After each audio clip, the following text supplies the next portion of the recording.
कहानी की शुरुआत हुई मंत्रलोक में, एक मैजिकल दुनिया जिसके आसमान में एक तोता उड़कर ब्लू सिटी के राजमहल की तरफ जा रहा है। इसी दौरान ब्लू सिटी को देखते हैं जिसकी प्राकृतिक सुंदरता का कोई जवाब नहीं, वो बहुत ज्यादा सुंदर जगह है। तोता उड़ते उड़ते कहने लगा, कभी कोई सीधा रास्ता क्यों नहीं होता इन जादुई दुनियाओं का, हर बार गोल गोल पहाड़ और बादलों से बचते हुए जाना पड़ता है। खैर तोता रानी के किले में पहुंचा। रानी सरसी शक्तिशाली पर घमंडी मांत्रिक थी। उसने तंत्र मंत्र की विद्या हासिल कर ली तो इन्हीं मंत्रों का इस्तेमाल कर एक तरह का अमृत बनाने की कोशिश में लगी हुई थी, क्योंकि इसकी मदद से वो पूरी दुनिया पर राज करना चाहती है। तोता बोला, आपकी बहन मेलेडी आपको वो अमृत देने के लिए तैयार है जिससे आप अमर हो जाएंगी, लेकिन इसके बदले में तुम्हें भी जादुई सिल्वर जूते देने होंगे। पर सरसी ने उसकी बात पर ध्यान ही नहीं दिया, क्योंकि वो खुद का एक अमृत बनाने में लगी थी। उसने सबसे पहले राक्षस की आंख, सूखे पड़े पड़े कीड़े, सांप का जहर जैसी चीजों का घोल बनाकर एक अमृत तैयार किया, लेकिन ये अभी पूरा नहीं हुआ। चालाक तोते ने सोचा, अरे ये तो देख ही नहीं रही है, चलो छुपके से जूते निकालकर फटाक से उड़नछू हो जाता हूँ। लेकिन सरसी ने देख लिया, उसकी गर्दन मरोड़कर उसकी हालत पतली कर दी। तोता रहम की भीख मांगने लगा। आखिर में अमृत में डालने के लिए एक जादुई फूल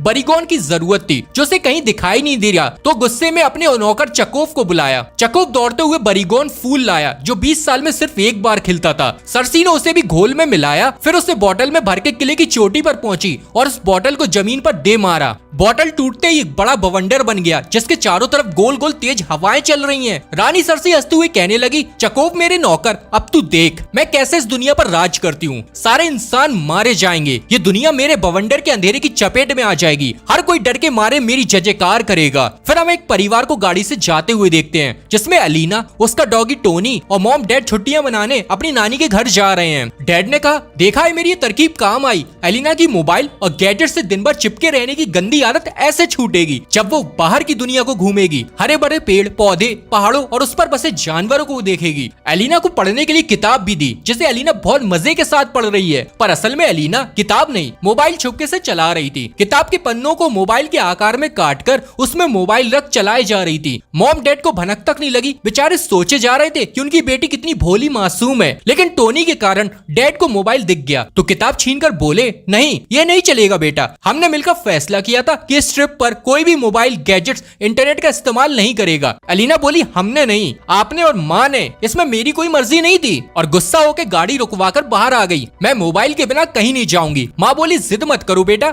ये सुंदर दुनिया को देखो, मोबाइल में कुछ नहीं रखा, असली जीवन, सुकून, सुख शांति ये है। लेकिन एलिना जिद छोड़ने को तैयार नहीं, तो डैड ने मोबाइल पीछे वाली आरवी में जाकर रख दिया। बोले, जब तक ये ट्रिक खत्म नहीं हो जाती तब तक ये नहीं मिलेगा। तो एलिना गुस्से में वहां से जाने लगी। तब वो बवंडर जिसे उस रानी सरसी ने तैयार किया था वो इनकी ओर आ रहा होता है। उस बवंडर को देख सबकी आंखें फटी की फटी रह गईं। ये कहां से आ गया अचानक से। तब टोनी ने एलिना को खींचा, अबे जिद्दी पागल लड़की, भाग ना, अब मरवाएगी क्या। माँ बाप ने एलिना को जल्दी से गाड़ी में बिठाया और गाड़ी शुरू करी, लेकिन टोनी पीछे वाली आरवी में चला गया, जिसका पीछा कर एलिना भी उसके अंदर चली गई। डैड ने सीधा 5वां गियर डाला, तेज रफ्तार में गाड़ी भगाने की कोशिश की, लेकिन बवंडर की चपेट में वो आ चुके थे, जिससे आरवी और उसके अंदर मौजूद एलिना और टोनी बवंडर के साथ उड़ गए। एलिना को कुछ भी समझ नहीं आया कि ये क्या हो गया। चिल्लाई, पापा मुझे बचाओ, मैं आपकी हर बात मानूंगी। पर इस दौरान आरवी पूरी तरह बवंडर में घूम रहा था और आरवी के अंदर एलिना और टोनी भी गोल गोल घूम रहे हैं। फिर कुछ देर बाद एलिना को होश आया। टोनी ने कहा, शुक्र है तुम जिंदा तो हो,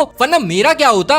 एलिना चौंक गई। टोनी, तू इंसानी भाषा बोल सकता है? टोनी कहने लगा, अरे मैं तो हमेशा से बोल रहा हूँ, पर लगता है तुम्हारे सर पर चोट लगने से तुम्हारे नैन नक्श खुल गए हैं। चलो अच्छा है, तुम मेरी बात समझोगी। एलिना जैसे ही आरवी का दरवाजा खोला तो हक्का बक्का रह गई। उसकी आंखों के सामने एक नई सुंदर दुनिया थी जो उसने पहले कभी भी देखी नहीं थी, पर उसकी आरवी किसी भी वक्त नीचे गिरने वाली थी। टोनी बोला, अरे निकलते हैं, मुझे नहीं मरना। लेकिन एलिना को तो अभी भी फोन की ही पड़ी थी, उसे ही ढूंढ रही है। पर एन वक्त पर उसे फोन मिल गया और एलिना टोनी जल्दी से नीचे उतर गए, जिससे वो बाल बाल बच गए। एलिना ने नीचे देखा तो उसे शहर के निवासी नजर आए, जो एलिना को एक परी समझ रहे हैं। इतना कम नहीं था कि वो गिरी हुई आरवी को कोई उड़ता घर समझ रहे थे। उनको लग रहा था कि एलिना ने ही उस दुष्ट मांत्रिक सरसी का अंत किया है। तभी चकोफ सामने आया, बोला, मैं तुम सबको एक खुशखबरी देना चाहता हूँ, रानी सरसी मर चुकी है, इसलिए झूमो नाचो खुशियां मनाओ। अब सरसी और किसी पर जुल्म नहीं करेगी, और हाँ, क्योंकि मैं उसका खास सेवक था इसलिए अब से मैं आपका नया राजा हूँ। अब ये सुनते ही सबकी हंसी छूट गई। कहने लगे, तुम और हमारे राजा, तुम क्या कोई परी या जादूगर हो? तंत्र मंत्र शक्ति जानते भी हो क्या? अबे क्या मजाक चल रहा है? अब कोई भी जोकर उठकर कहेगा कि वो हमारा नया राजा है और हम चुपचाप मान लेंगे। इतनी भारी बेइज्जती सुन चकोव का दिमाग खराब हो गया। तुम सबने मेरा अपमान करके अच्छा नहीं किया, इसका बदला जरूर लूंगा और तुम सब पछताओगे। फिर चला गया। फिर शहर के लोग एलिना की जय जयकार करने लगे कि आप हमारी नई रानी हो, आपने हमें आजाद किया है। तोते ने भी सोचा अब इस शहर को कौन चलाएगा कि तभी आसमान में एक तेज रोशनी चमकी, जिसे देख लोग बोले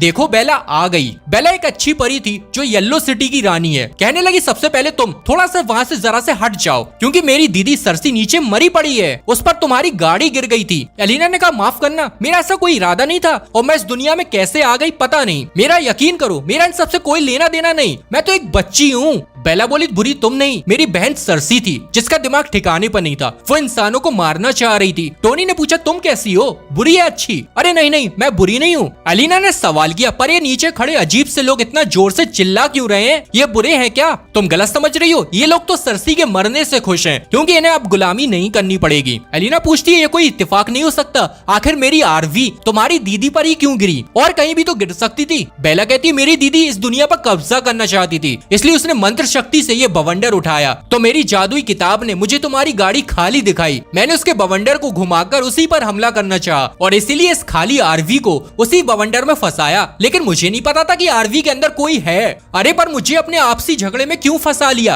अच्छा खासा इंटरनेट चला रही थी और यहाँ उड़कर आ गिर पड़ी, अब मैं कैसे घर जाऊंगी? आप ही ना कोई मंत्र पढ़कर मुझे घर भेज दो। लेकिन बेला के पास कोई भी ऐसी मंत्र शक्ति नहीं है। कहने लगी मेरी दीदी सरसी बुरी जरूर थी, लेकिन वो मुझसे भी ज्यादा शक्तिशाली थी, पता नहीं कैसे पर किस्मत तुम्हें यहाँ पर लाई है। एलिना ने कहा ठीक है फिर से बवंडर उठा दो, मैं उसमें उड़कर वापस घर चली जाऊंगी। मैं नहीं कर सकती, मैं उस तरह का जादू नहीं जानती। उदास होकर एलिना नीचे खड़े शहरवासी की तरफ देखने लगी। वही लोगों ने खुशी में अपनी टोपियां फेंकना चालू करी, ये जानकर कि हमारी नई रानी एलिना यहाँ फंस गई है, वो हमें छोड़कर नहीं जाएगी और हमेशा हमारे साथ रहेगी, हमेशा पूरी जिंदगी। हरगिज़ नहीं, कोई तो रास्ता होगा।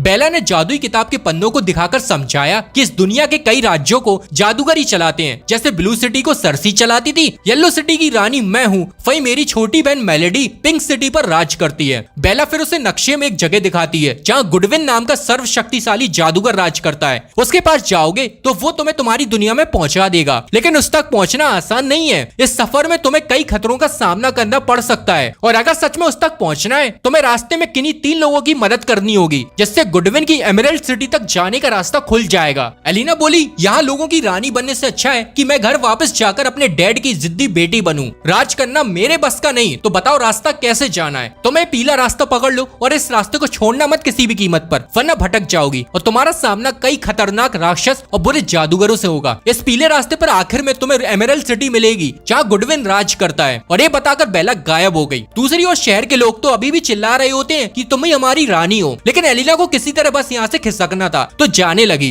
लेकिन बवंडर में उसका एक जूता कहीं खो गया। परेशान हो गई कि इतना लंबा रास्ता, वो भी जंगल पत्थरों से भरा हुआ, मैं बिना जूते के कैसे जाऊंगी? इतने में टोनी सरसी के वही 2 जादुई सिल्वर जूते ले आया। कहने लगा एक तोता इसे खींचकर ले जा रहा था, तो मैंने उसे डराकर भगा दिया। शाबाश टोनी, तुमने पहली दफा बढ़िया काम किया। पर जूते एलिना के छोटे पैरों के हिसाब से बहुत बड़े थे, पर जैसे उसने पहने जादू से सिल्वर जूते उसके पैरों में एकदम फिट हो गए। ये देख एलिना को अपनी आंखों पर विश्वास नहीं हुआ कि यहाँ तो हर चीज में जादू है। एलिना और टोनी फिर अपने सफर पर चल पड़े। वहीं मौजूद लोगों ने हवा में हाथ हिलाकर कहने लगे रानी एलिना हम आपके लौटने का इंतजार करेंगे। उधर पिंक सिटी में मेलेडी दरबार में एक जोड़े को बंदी बना के उनके साथ खेल रही है। जो भी तुम में से सबसे पहले अपनी आंखें झपकाएगा वो मुजरिम साबित होगा, वही दूसरे को छोड़ दिया जाएगा। तब लड़के ने अपने प्यार को बचाने के लिए खुद की आंख झपका दी। रानी साहिबा मैंने आंख झपकाई, मैं खेल हार गया हूँ, इसलिए मुझे सजा मिलनी चाहिए। तूने लड़की को बचाने के लिए सब जानबूझकर किया है और मुझसे झूठ बोल रहा है। अरे मैं तो बुराई की रानी हूँ, झूठ, फरेब, धोखा, नफरत ये सब मुझे पसंद है, इसलिए जाओ तुम्हारे झूठ को माफ किया। लड़का लड़की मुस्कुराए, हम बच गए। दोनों बोले रानी मेलेडी आप तो कमाल बेमिसाल हो। मेलेडी बोली अरे नहीं नहीं रुको, मुझे झूठ बोलने वाले लोग पसंद है, पर मुझे प्यार से नफरत है। इस दुनिया में प्यार जैसी चीज होनी ही नहीं चाहिए। मेलेडी ने सिपाहियों को बुलाकर इन दोनों को काल कोठरी में डलवा दिया। ऐसा करके मेलेडी को सुकून मिला। इतने में तोता आ जाता है, बताता है बुरी खबर है रानी जी, ब्लू सिटी की रानी सरसी मर चुकी है। जिसे सुन मेलेडी ने पहले तो शाही पर्दा मंगाकर उसे उड़कर कुछ पल दुख मनाया, लेकिन फिर वो बहुत खुश हुई। अब वो सिल्वर जूते मेरे होंगे, जिससे मैं इतनी ज्यादा ताकतवर हो जाऊंगी कि सबको घुटने टेकने पर मजबूर कर दूंगी। उस महान सर्वशक्तिशाली जादूगर गुडविन की सरकार गिरा के तख्ता पलट कर दूंगी। हर कोई मेरा गुलाम होगा। पर रानी जी वो जूते एलिना के नाम की छोटी लड़की ले गई है, जिसके ऊपर गिरने से सरसी मारी गई थी। अबे तोते के बच्चे, तू क्या कर रहा था जब वो जूते ले जा रही थी? तू किसी का काम का नहीं है, अब जाओ और जूते लेके आओ। तो तोता भी एलिना के पीछे उड़ गया। पर मेलेडी को तोते पर भरोसा नहीं था, तो उस पर नजर रखने के लिए अपनी जादुई आंख निकालकर उसके पीछे लगा दी। एलिना चलते हुए कद्दू के खेत में पहुंची, लेकिन अभी तक उसे ऐसा कोई भी ना मिला जिसे मदद चाहिए थी। टोनी, मैं थक गई हूँ और फोन भी काम नहीं कर रहा। उसी कद्दू के खेतों के बीचों बीच एक बिजूका मौजूद है। तो टोनी भाई साहब ने सूसू की धार शुरू करी।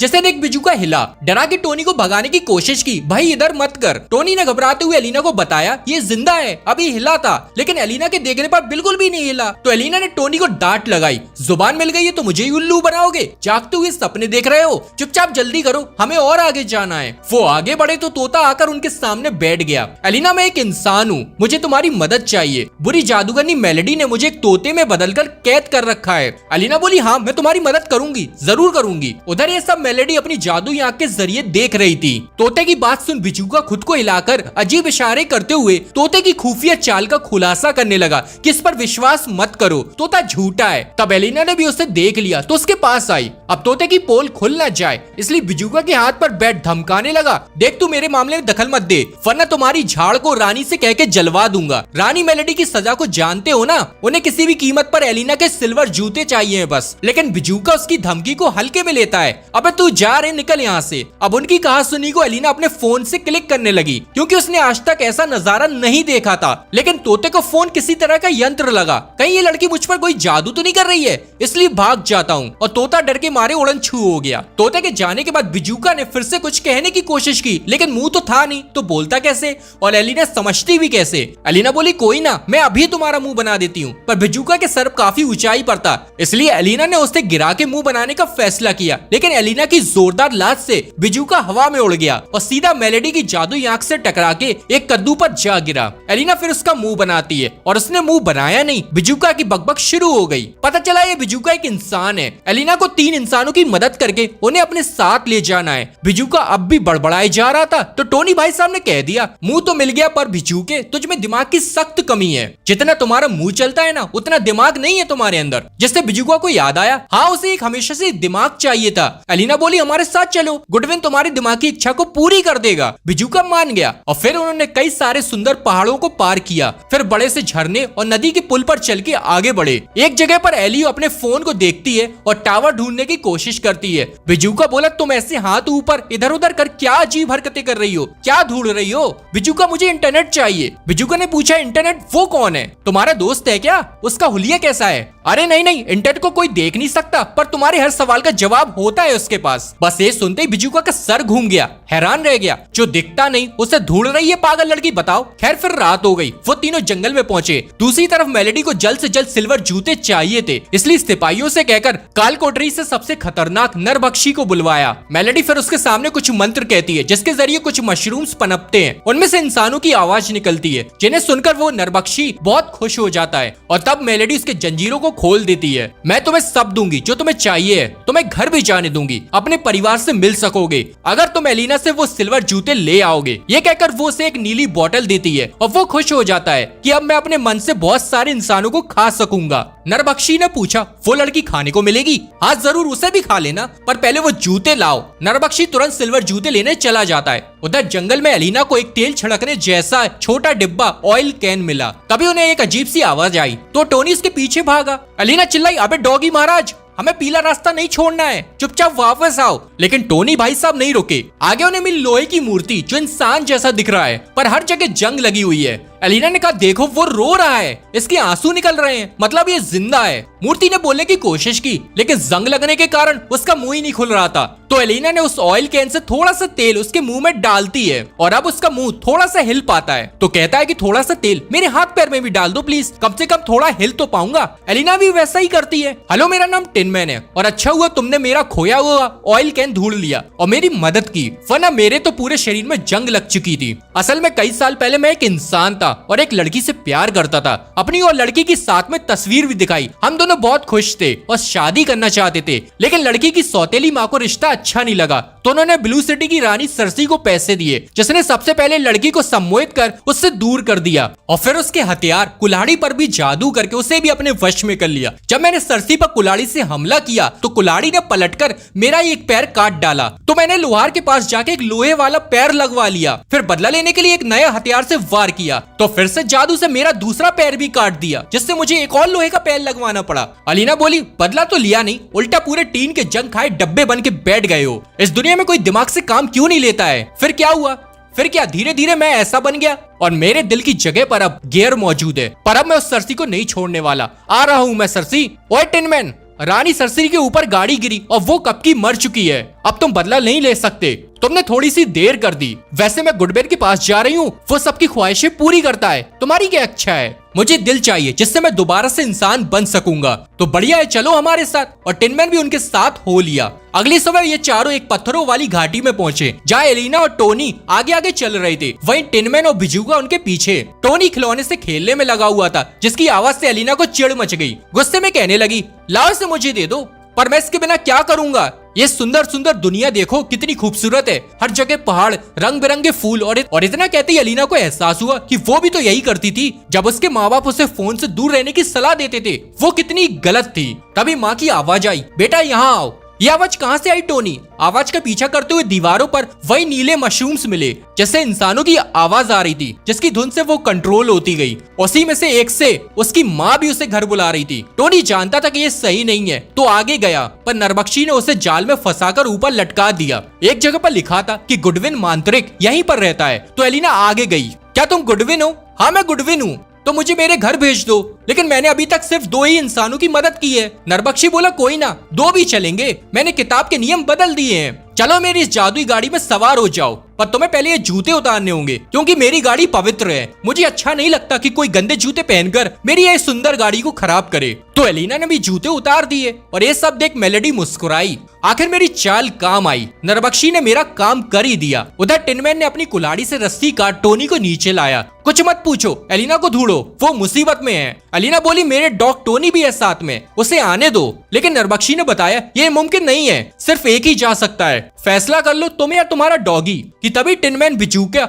और टोनी ने उसे ढूंढ लिया। टोनी चिल्लाया रुक जाओ एलिना, उसके साथ मत जाओ। पर एलिना दुखी होकर बैठ गई। रोते हुए बोली माफ करना टोनी, लेकिन मुझे मम्मी पापा की बहुत याद आ रही है, घर जाना है। टिनमैन ने नरबख्शी को पहचान लिया। बिचूका को बताया ये कोई गुडविन नहीं है बल्कि लोगों को खाने वाला राक्षस है, पर मैंने इसकी धुलाई कर इसका मुंह जंजीरों से जकड़ के इसे बंदी बना लिया था। टिनमैन ने अपनी दोनों कुल्हाड़ी निकाली, वहीं नरबख्शी ने अपनी तलवार। उनकी लड़ाई शुरू हुई जिसमें बिजुका ने भी छलांग मार के लात मारी, जिससे नरबख्शी को चोट पहुंची। बिजुका बोला अरे वाह, इसे लड़ाई करना कहते हैं, बहुत मजा आ रहा है। लेकिन फिर नरबख्शी ने जो इन दोनों की पिटाई करना शुरू किया, रुका ही नहीं, उठाकर बिजुका को पटक दिया। टिनमैन की भी कुल्हाड़ी छुड़ाकर उसे बहुत मारा, लेकिन उसका शरीर तो पूरे लोहे से बना था, तो चोट लगती कैसे? कोई असर ही नहीं हो रहा था। बिजुका ने खुफिया योजना बनाई। टिनमैन ध्यान खींचकर नरबख्शी को पहाड़ के पास लाया, जिसके ऊपर बिजुका एक बड़ा पत्थर पकड़े खड़ा था और उसे उसके ऊपर गिरा दिया, जिसके नीचे दबकर नरबख्शी की बत्ती गुल हो गई। मेलेडी को देख बहुत दुख हुआ, रोने लगी कि मैं बस दुनिया पर कब्जा ही तो करना चाहती हूँ, तो मुझे ये बच्ची और उसके दोस्त करने क्यों नहीं दे रहे हैं? मैंने क्या बिगाड़ा इस बच्ची का? अब और क्या करूं उन जूतों को हासिल करने के लिए? एलिना को एहसास हुआ कि वो आदमी गुडविन नहीं था। टोनी सिल्वर जूते उठाकर उसे दे देता है और अब एलिना को अपने किए पर पछतावा हुआ, क्योंकि टोनी ने यार उसे रोकने की कोशिश की थी, लेकिन एलिना काफी स्वार्थी थी और उसने तो कह दिया था कि पहले मैं घर जाऊंगी, टोनी के बारे में सोचा ही नहीं। टिनमैन ने पूछा क्या तुम खुद उस गाड़ी पे बैठ गई थी क्या? इस पर एलिना कोई जवाब नहीं दे पाती, क्योंकि उसे पता था कि उसने गलत किया था, तो उदास होकर आगे चली गई। पर ये लोग उसे छोड़ते ही नहीं, फिर से पूछने लगे तो एलिना ने परेशान होकर बोल ही दिया हाँ मुझसे गलती हो गई, मैं यहाँ नहीं रहना चाहती। मैं एक छोटी लड़की हूँ, पर तुम लोग बार बार मुझे ताना मारने में लगे हो। बस मुझे अपने मम्मी पापा को देखना है। उसके उदास चेहरे को देख बिजूका और टिनमैन को बहुत बुरा लगा। अच्छा ठीक है, अब कुछ नहीं पूछेंगे। फिर उन चारों ने फिर से पीला रास्ता पकड़ लिया और आगे बढ़े। दूसरी ओर मेलेडी गुस्से से तिलमिलाने लगी कि कोई भी किसी काम का नहीं। बताओ, इतना खतरनाक नरबख्शी एक मामूली बच्ची से हार गया। इस नरबख्शी ने तो मेरी नाक कटा दी। तभी चकोव उसके दरबार में आ पहुंचा। मैं हूँ बहुत काम का। एक बोतल दिखाई जिसमें मरी हुई रानी सरसी का बनाया हुआ जादुई अमृत है। मैं आपसे हाथ मिलाना चाहता हूँ, इसलिए तोहफे के तौर पर इसे मैं आपके लिए लाया हूँ रानी जी, और हर तरह से आपकी मदद भी करूंगा, लेकिन बदले में मुझे ब्लू सिटी का राजा बना दो। अमृत को देख के तो मेलेडी भी दंग रह जाती है कि इसमें तो कई सारी शक्तियां होंगी। ठीक है, बना दूंगी राजा, लेकिन पहले वो सिल्वर जूते लाओ। अब देर मत करो और जाओ। तो चकोव चला गया। दूसरी ओर गुफा को पार करते हुए टोनी को अजीब से बू आई। उसका पीछा किया। तब बाकी सभी टोनी को रोकने पीछे गए तो उन्होंने जो देखा हैरान रह गए, क्योंकि एक बड़ा शेर टोनी से डर के ऊपर बैठा हुआ है। उसकी पूंछ भी कांप रही थी। बिजूका बोला, एक शेर एक छुटकू डॉगी से कैसे डर सकता है? बताओ भाई, क्यों अपनी शेर बिरादरी की हंसी उड़वा रहे हो? शेर बनने में तुम्हारी मर्जी नहीं थी क्या? शेर बोला, सबसे पहले इस खतरनाक डॉगी को मुझसे दूर भगाओ। मैं बहुत डरपोक हूँ, मुझे हर किसी से डर लगता है। टोनी अभी भी भौंके जा रहा था। तू नीचे आ शेरूलाल, पहले तू मेरे पाले में आ। तुझे ये लोग जंगल का राजा कहते फिरते हैं ना, आज देखता हूँ तू कहाँ का राजा है। ऐसे काटूंगा ना कि तेरी शेर बिरादरी याद रखेगी। मैं शेर नहीं हूँ, एक सिपाही था, लेकिन किसी गलती के कारण रानी मेलेडी ने मेरी आत्मा बाहर निकाल दी। भटकते हुए मेरी आत्मा शेर में आ गई। लेकिन मैं एक बात बता देता हूँ, मैं हद से ज्यादा डरपोक हूँ। एलिना बोली, हमारे साथ चलो। गुडविन नाम का एक मांत्रिक है जो हर किसी की ख्वाहिशें पूरी करता है। वो तुम्हें इंसान बना देगा और थोड़ा सा बहादुर भी, वरना ऐसे डरपोक बनकर कब तक काम चलेगा। ठीक है, मैं चलता हूँ साथ, लेकिन मेरी रक्षा करना। आगे वे बढ़ ही रहे थे कि उन्होंने देखा शेरू आगे बढ़ ही नहीं रहा है, डर के मारे सीधा खड़ा हुआ है। एलिना बोली, कोई तो है नहीं, तो डर किससे रहे हो? टोनी हंसते हुए बोला, ये चूहे से घबरा रहा है। उसे डांट फटकार लगाई। तू कैसा शेर है? शेर के नाम पे धब्बा हो तुम। एक काम करो, मुंह अच्छे से खोलो और सीना तान के दहाड़ लगाओ, चूहा भाग जाएगा। शेर ने दहाड़ा, लेकिन निकला मियाऊं, बिल्ली की आवाज। टोनी बोला, देख भाई, अब तू अपने गुरु की भी बेइज्जती करा रहा है, जिस पर चूहे की भी हंसी छूट गई। टोनी ने दिलासा दिया, कोई ना, अब रोने मत लग जाना, पहली बार में सबके साथ ऐसा ही होता है, सीख जाओगे। और तू चूहे हंसना बंद कर दे, नहीं तो तेरी खैर नहीं। जैसे चूहा डर गया। खैर वे सब फिर आगे बढ़ने लगे। उधर महल में मेलेडी अब भी तरीका ढूंढने में लगी है। मैं एक सलाह दूं रानी जी, मैंने आपकी बहन सरसी से एक बार सुना था, सारी मुसीबत को जड़ से खत्म करने का सबसे आसान रास्ता है नींद। ओए चकोव, तूने मेरा काम आसान कर दिया, सच में तू बड़ा काम का है। और मेलेडी ने मंत्र पढ़ के एलिना के रास्ते पर कुछ बीज डाल दिए, जो कि तुरंत ही पौधे में बदलकर बड़े हो गए। उनमें सुंदर सुंदर फूल भी खिल गए, पर ये जहरीले फूल हैं, जिसके पास अगर कोई बहुत देर रुक गया तो बेहोश हो जाएगा और फिर कुछ देर में वो मर भी जाएगा। कुछ देर में एलिना और उसके दोस्त भी रास्ते से गुजरे। एलिना को ये नजारा काफी भा गया। देखो तुम सब, ये कितनी सुंदर जगह है। और फिर फोन निकाल के उन फूलों की तस्वीरें लेने लगी। शेर टोनी से पूछने लगा, क्या तुम शुरू से बहादुर थे? अरे नहीं, मैं तो तुमसे भी ज्यादा डरपोक था। पर एक दिन एलिना के घर रात में चोर आए लूटने के इरादे से, पर एलिना ने उन्हें देख लिया तो एलिना को मारने चोरों ने हमला किया, तो मुझे बीच में कूदकर एलिना को बचाना पड़ा। मैं बहादुर नहीं था, लेकिन एलिना के लिए बनना पड़ा। शेर को एहसास हुआ, लोग बहादुरी लेके पैदा नहीं होते, दूसरों की रक्षा के लिए बहादुर बना जाता है। एलिना बोली, आओ सब पोज में खड़े हो जाओ, तस्वीर लेनी है। जब मैं घर जाऊंगी तो सबको दिखाऊंगी। एलिना फिर एक पत्थर पर फोन रख के कैमरा ऑन करके पोज देने लगती है और वो तस्वीर ले लेता है। पर जैसे ही तस्वीर क्लिक हुई, एलिना धड़ाम से नीचे गिर गई, उसके साथ शेर और टोनी भी। तीनों जिंदा लोग गहरी नींद में सो गए, लेकिन टिनमैन और बिजूका नहीं। ओए टिनमैन, इनको क्या हो गया? ये जोर से खर्राटे क्यों ले रहे हैं? कोई ना इंसान थक जाता है, उन्हें नींद की जरूरत होती है आराम के लिए, इसलिए सो रहे हैं। थोड़ी देर में जाग जाएंगे, सोने दो। उधर मेलेडी भी उन्हें बेहोश होते देख मुस्कुराई। तभी उसकी वो नजर रखने वाली जादुई आंख भी नीचे गिर पड़ी, क्योंकि वो भी बेहोश हो गई थी। तो उसने चकोव को बुलाकर जल्दी से जूते लाने को कहा। रानी जी, मैं अकेले कैसे लाऊं? टिनमैन और बिजूका तो एलिना की पहरेदारी कर रहे हैं। मेलेडी ने अपने 3 खूंखार जंगली मॉन्स्टर पेट्स को चकोव के साथ भेज दिया और हुक्म भी दिया, कोई भी रास्ते में आए तो उसे कच्चा चबा लेना। बहुत देर के बाद भी जब वे जागे नहीं, तब चूहों की रानी रमोना, जो बहुत देर से छिपी हुई थी और उन पर नजर रखी थी, बिल से बाहर आई। उन्हें फटकार लगाई, क्या फायदा इतने बड़े शरीर का अगर उसमें दिमाग ही नहीं? दिखाई नहीं देता कि ये फूल असल में जहरीले हैं? देखो वो पेड़ सड़ के मर चुके हैं, अगर यहाँ थोड़ी देर और रुके तो तुम्हारे दोस्त मर जाएंगे। तब जाके टिनमैन और बिजूका को इस सारा माजरा समझ आया। तुरंत सबसे पहले एलिना और टोनी को उठाकर इन फूलों से दूर ले गए, क्योंकि शेर तो उनसे उठने वाला था नहीं। एलिना जागी तो वो अपने घर में थी। माँ ने आवाज लगाई, बेटा जाग गई गई हो तो इधर खाना खा लो। अलीना बोली मैं आ गई, मुझे आपकी बहुत याद आ रही थी। अलीना बेटा पर तुम इतने दिन कहाँ गायब थी, हम भी तुम्हें याद कर रहे थे। तभी खाते हुए अलीना ने टोनी के खिलौने पर पैर रख दिया, जिसे देख पूछने लगी मम्मी पापा टोनी कहाँ है। मॉम ने कहा वो तो तुम्हारे साथ गया था ना, तुम्हें पता होना चाहिए। घबराकर आवाज लगाते हुए घर के बाहर गई तो फिर उसकी आंखें खुली, यानी मेरा घर जाना और पेरेंट्स से मिलना ये सब सपना था, मैं यहीं फंसी हूँ अभी भी। टोनी अभी भी बेहोश था तो उसे जगाने लगी पर वो होश में नहीं आया। रमोना बोली डरो मत, उन जहरीले फूलों का असर कम होने में थोड़ा सा समय लगेगा, थोड़ी देर में जाग जाएगा। और हाँ एक बात और एलिना, तुम्हारा दोस्त वो शेर नहीं बच पाएगा। बेचारे बिजुका और टिनमैन पूरी ताकत से उसे खींचने की कोशिश तो कर रहे हैं लेकिन उसे हिला भी नहीं पा रहे हैं और अब वैसे भी बहुत देर हो चुकी है, मुझे उसके लिए दुख है। एलिना रमोना से विनती करती है कि कुछ भी करके मेरे दोस्त शेर को बचा लो। नहीं, शेर बहुत खतरनाक और बेरहम होते हैं, अगर मैं उसे बचाऊंगी तो वो मुझे ही खा जाएगा। और वैसे भी शेर हमेशा से हमारा शिकार करते आए हैं। अरे वो बहुत डरपोक शेर है, वो तो चूहे से भी डरता है। पर रमोना नहीं मानती, कहने लगी चूहे कभी शेरों की मदद नहीं किया करते। अब कोई और रास्ता न होने पर एलिना खुद शेर को बचाने अंदर जाने लगी, लेकिन टिनमैन उसे पकड़ के बाहर ले आया। छोड़ दो, मुझे अपने दोस्त शेर को बचाना है। रोने लगी क्योंकि वो शेर को बचा नहीं सकी। टिनमैन और बिजुका ने भी दुख मनाया, हम उसके लिए कुछ नहीं कर सकते एलिना। रमोना ने एलिना के गिरते हुए आंसू देखे तो उसका भी दिल भर आया, अपनी जिद छोड़ी। तब शेर जिस गाड़ी पर बेहोश पड़ा था वो चलने लगती है। ये लोग तो चौंक जाते हैं कि ये कौन कर रहा है, अब ये कैसा जादू है। रमोना बोली ये कोई जादू नहीं, मेरी प्रजा का कमाल है। उस गाड़ी के पहियों को ढेरों चूहे मिलकर चला रहे होते हैं। तब पता चलता है कि रमोना ने बांसुरी बजाकर अपनी प्रजा को इनकी मदद करने के लिए बुला लिया था। अलीना अब तुम्हारा दोस्त अब सुरक्षित है, शुक्रिया चूहों की रानी साहिबा, मेरा शुक्रिया अदा मत करो। उल्टा मैंने तो तुमसे आज ये सीखा है कि चाहे कितनी भी बड़ी मुसीबत क्यों ना आ जाए, अपने दोस्त के साथ कभी नहीं छोड़ना चाहिए। और तुम्हारी मदद के लिए मैं तुम्हें जादुई बांसुरी दे रही हूँ, ये तुम्हारे काम आएगा। तभी वे सारे जहरीले फूल उड़ने लगे, जिसे देख ये लोग समझ गए कि जरूर कोई अपनी मंत्र शक्ति से उनके रास्ते पर मुसीबत खड़ी कर रहा है। कोई तो है जो इन्हें खत्म करना चाहता है। मेलेडी जो ये सब देख रही थी गुस्से में बोली, हाँ मैं हूँ जो तुमको सबको मारना चाहती है, लेकिन ये मर क्यों नहीं रहे?